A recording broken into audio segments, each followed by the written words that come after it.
Oke, Bismillahirrahmanirrahim. Baik, efektif saja ya. Ini sudah ada yang masuk ya. Tadi bertanya nih, mulai dari Ibu Robiatul nih. Kita efektif saja jawab pertanyaan. Saya rekam supaya nanti juga bisa yang lain bisa belajar. Nggih. Apakah tiap hari kita perlu WA ke pembeli? Iya, iya.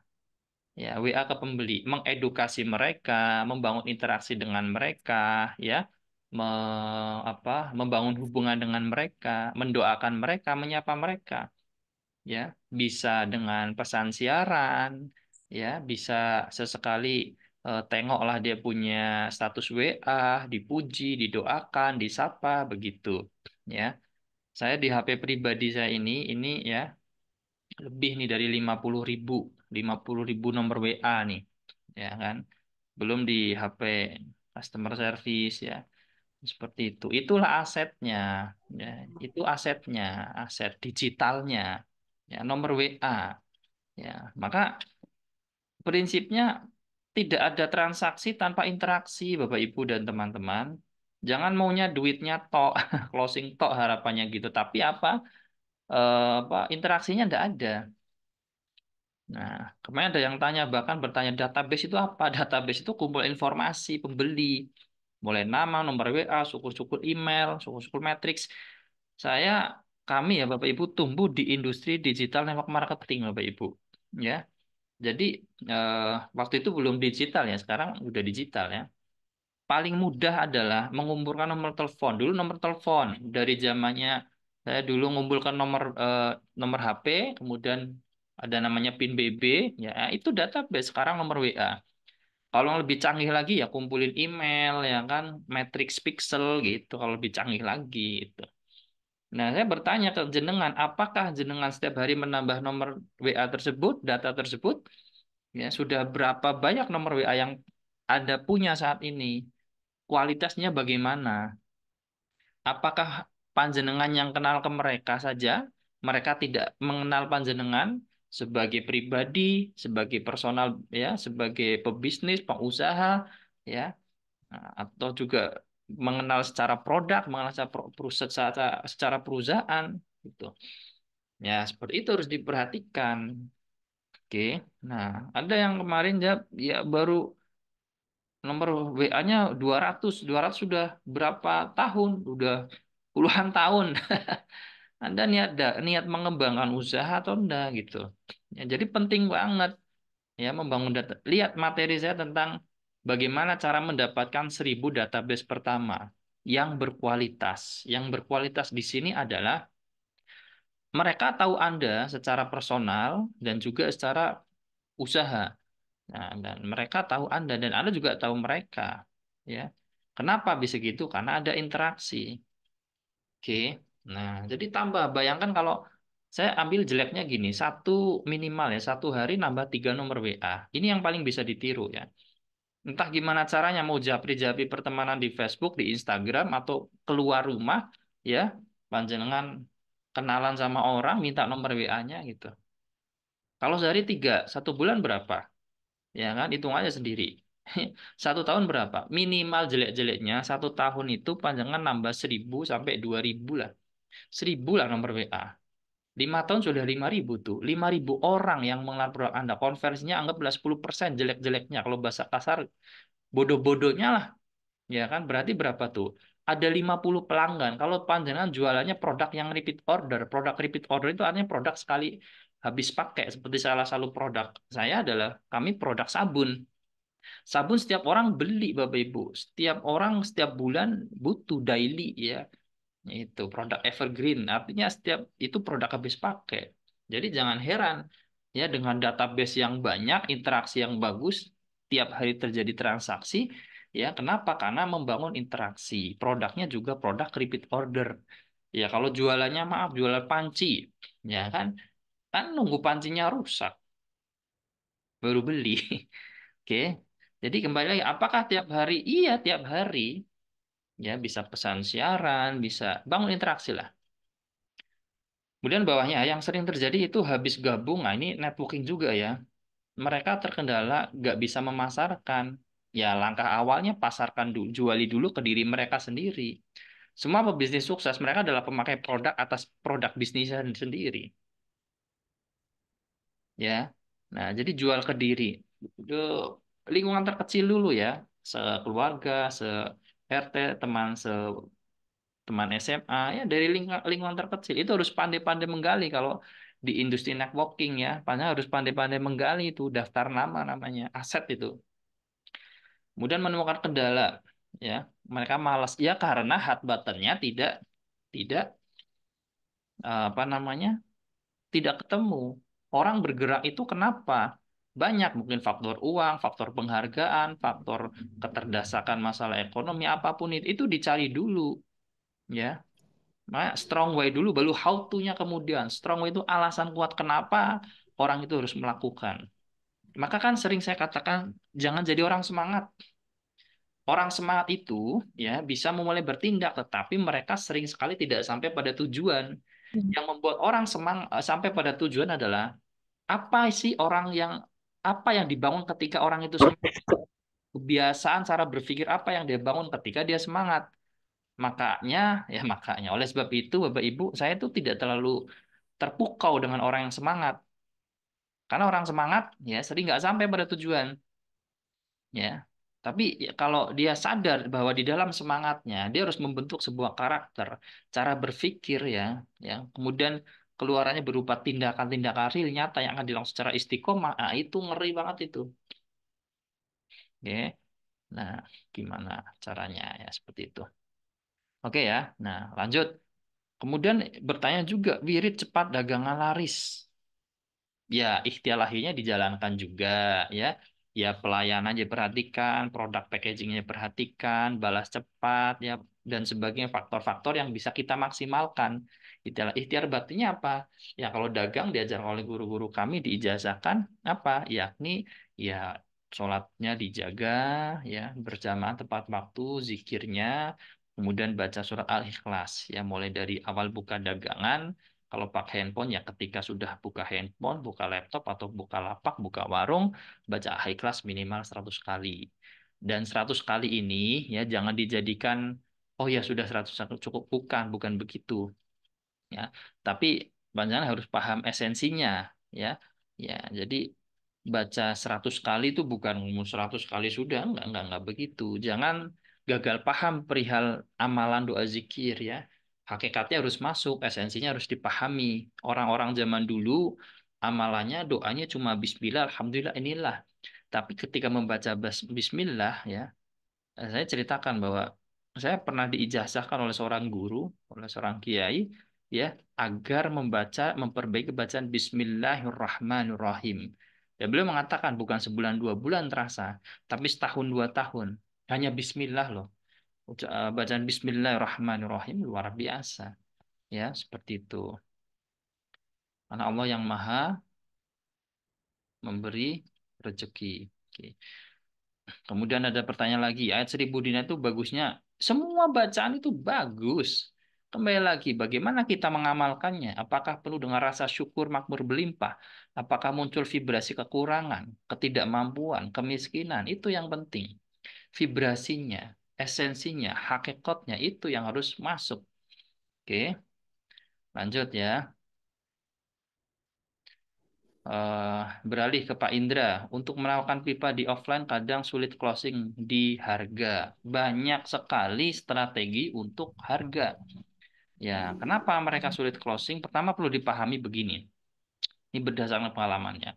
Orang beli itu, ya, itu tidak mesti saat itu, Pak. Apalagi produk-produk eksekutif, produk-produk premium seperti jenengan punya apa pipa itu ya. Itu kan tak rasa, tak lihat tak cek itu kan harganya eksklusif. Orang-orang tertentu tuh.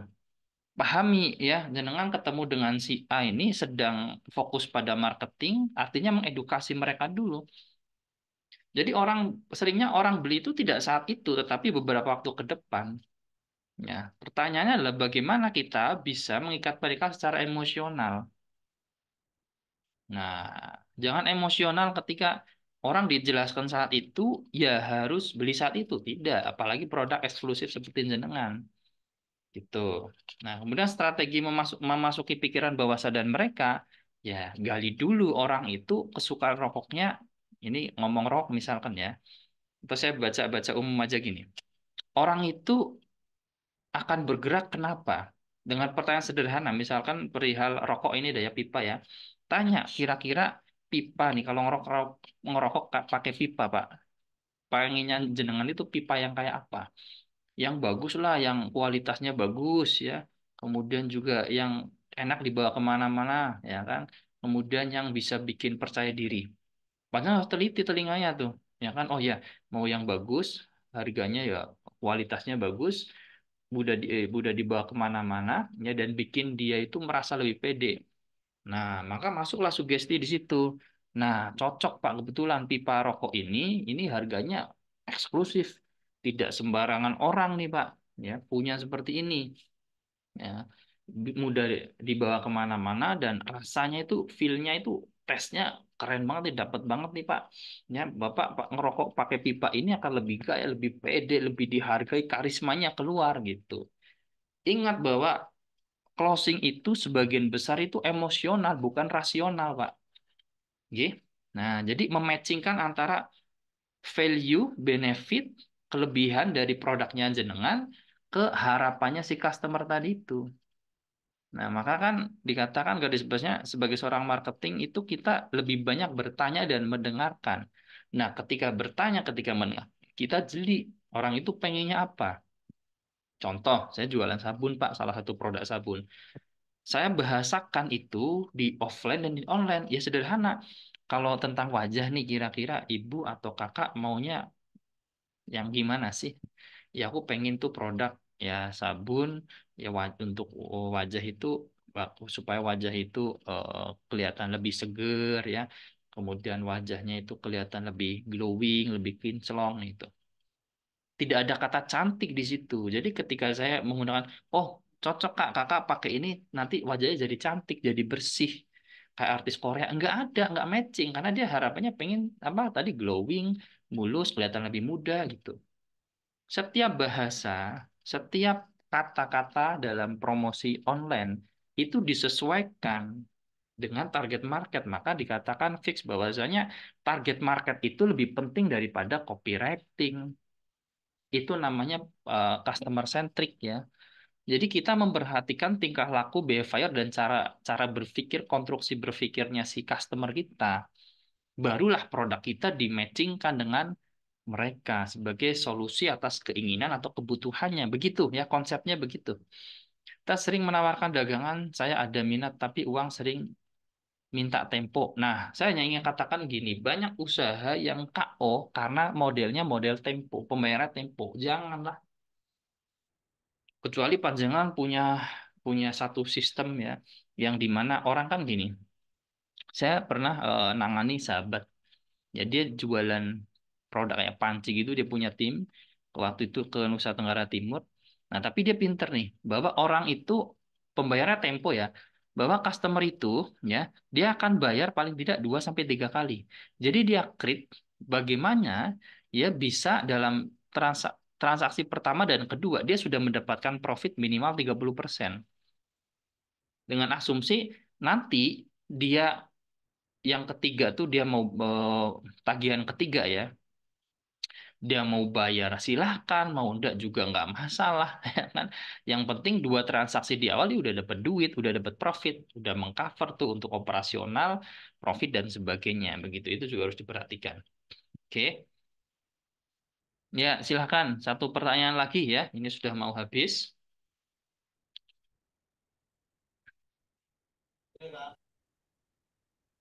Silakan satu pertanyaan lagi boleh.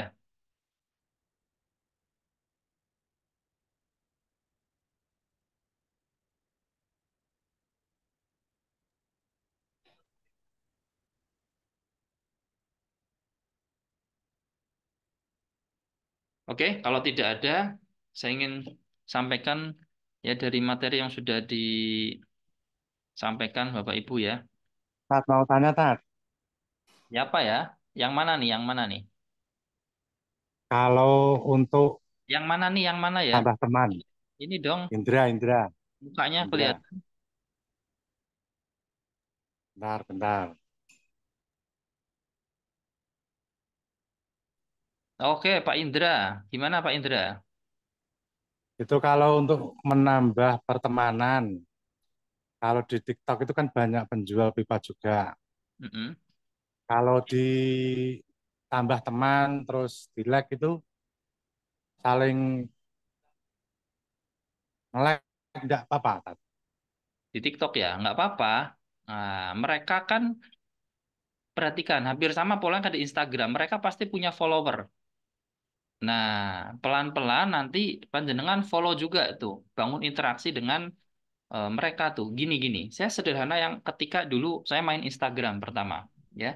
Setiap mau waktu sholat, 10 menit sebelum waktu sholat, itu saya pasti menyapa mereka, 5 sampai 10 dengan auto text. Selamat pagi kakak, salam hormat, salam kenal, saya dari toko jasa, ya boleh dong kenalan kak, gitu. Dari 10 itu anggap saja nyaut satu, ya kan? Nah itu sekarang yang paling mudah itu adalah ya konversikan, alihkan dari pertemanan di Instagram atau TikTok itu ke HP kita, nomor WA. Nomor WA itu aset loh, ditekunin aja Pak Indra. Panjenengan harus tanam dalam dalam pikiran setiap hari saya harus nambah nomor WA. Orang yang tertarget untuk pasar ini, ya, untuk pasar produknya jenengan. Kalau setiap hari target, saya dulu awal dari tiga, satu bulan udah berapa tuh? 90, satu tahun 1000.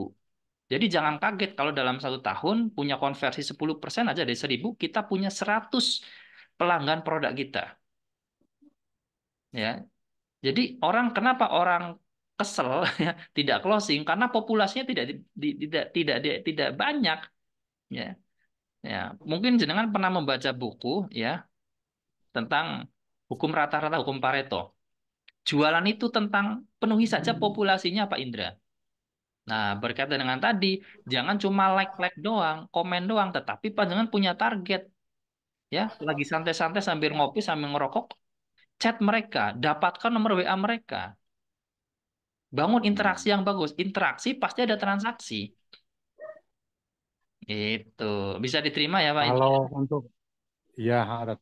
Kalau itu yang kemarin pas pertanyaan pertama tadi, Mm-mm. masalah harga, dia sudah nyoba-nyoba minat, tapi nawarnya terlalu ekstrim. Ya, Itu kemungkinannya dua. biar dia bisa naik. Kemungkinannya dua, Pak. Ya, yang pertama adalah memang panjenengan salah target. Itu orang tidak punya duit. Saya selalu kasih pemikiran begini ke tim saya itu. Kalau saya menawarkan produk eksklusif, Pak, mau menawarin orang yang, mohon maaf, orang yang tidak punya duit sama orang yang sudah keruan punya duit, energinya sama, capeknya sama. Iya kan? Nah, jadi jenengan lebih baik langsung aja ke orang yang memang target marketnya jenengan. Sudah jelas. Iya kan? Contoh nih, saya kasih perumpamaan. Saya mau menawarkan produk, misalkan eh, televisi lah terbaru, misalkan kan, terbagus gitu. Saya nawarin ke orang yang dari segi rumahnya saja udah kelihatan. Ini orang nggak mungkin ini punya beli TV gitu kan. Iya kan?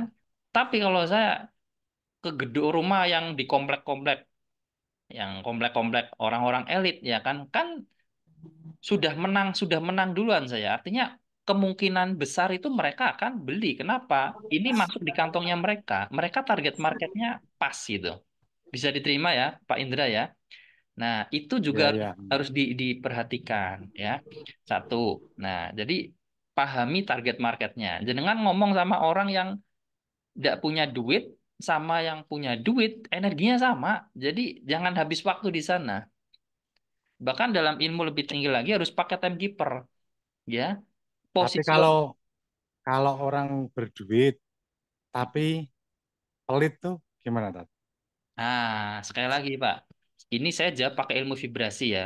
Kemiripan menarik kemiripan. Jenengan jual produk eksklusif. Maka saran saya, ubah penampilan jenengan. Jenengan juga harus berpenampilan eksklusif, ya kan? Nah, jenengan nih mau anggap sah door to door ke kompleks, ya atau ngajak kongko-kongko 5 sampai 10 orang di kafe mau ngejelasin tentang produknya jenengan. Ya jenengan pasti dong berpenampilan ya eksklusif juga, Pak. Kemiripan menarik kemiripan, itu harus dipahami. Ingat materi tentang energi, tentang vibrasi, ya. Bahkan ada orang yang istilahnya dia itu pengen duitnya banyak, pengen dikejar uang, pengen dikejar rezeki, tetapi dalam berpenampilannya dia terlihat tidak menghargai dirinya. Paham ya? Nah, panjenengan mau menawari produk eksklusif, mau masuk komunitas yang high class, tapi panjenengan raut mukanya juga keringetan, banyak buluknya sini, ya kan? Begini-begini gimana mereka mau? Ya. Nah, itu harus diperhatikan juga. Ya, seperti itu. Bisa diterima ya. Nah, Siap, jadi siap. mungkin untuk saat ini ya, panjangan ini harus pemetaan target marketnya harus jelas dulu lah. Ya kan, mau ke siapa ya, ojo sampai jenengan buang-buang waktu kepada orang yang memang dia nggak punya duit, tinggalin aja. Ya, tinggalin aja. Maksudnya next next aja lah gitu. Habis energi nanti jenengan di sana dan ten- percaya saja tentang vibrasi, Pak. Ya. Jenengan perbaiki penampilan. Kalau memang mau masuk ke lingkungan high class, ya kan? Perbaiki penampilan, ubah layak untuk dikejar duit segini gitu loh. Ngerti maksudnya ya? Nah, dengan Ya, penampilan segini, saya pasti layak dikejar duit segini gitu kan. Kalau sampai menawarkan eksklusif, macaknya mau macak preman ya guys, Pak. Gitu. Ya, itu. iya. Terjawab ya kira-kira ya. Ya, ya, Ya, makasih Tan. ya pelan-pelan Pak, pelan-pelan. Jenengan umur berapa? Part 2. Ya, cukuplah dengan pengalaman itu untuk sekarang tinggal di-upgrade masuk ke level vibrasi. Enak, ya, enak. Dengan bekerja di level vibrasi itu bukan mencari rezeki konsepnya nanti, tapi gimana rezeki itu nyari jenengan. Pertanyaannya, jenengan memantaskan diri nggak untuk dicari oleh rezeki? Gitu. Ojo, ojo mencari Pak, tapi bikin dia bukan jenengan yang mengejar, tapi bikin dia itu mengejar kita, gitu. Customer yang mengejar kita. Banyaklah tekniknya lah, ada scarcity, keterbatasan dan sebagainya lah. Nanti pelan-pelan ya dipelajari. Oke, ini waktunya habis 1 menit nih ya. Ini terakhir ya. Assalamualaikum Pak. Saya jualan online juga, gamis. Kalau makanan offline itu pun sama sebagai dropship. Cuma ke sini sepi. Gini, tidak ada pasar yang sepi, apalagi digital. Jenengan online nih ya, harusnya paham ini. Digital tidak ada yang sepi. Yang ada adalah populasi kita itu tidak, target market tidak nambah. Nggak ada pasar sepi. Yang ada kita belum banyak melakukan iklan, campaign sesuai target market, ya, itu dan belum mengedukasi mereka, ya. Nah, gitu. Jadi seni jualan itu seni gitu. Maka garis-garis poin pertama tadi ya, saya katakan di awal. Jualan itu asik tentang bagaimana kita memperbanyak populasinya saja. Hukum rata-ratanya dipenuhi. Kalau mau satu, ya presentasi 10, follow up 10, ya. Kalau mau dua, ya berarti 20 dengan keahlian standar.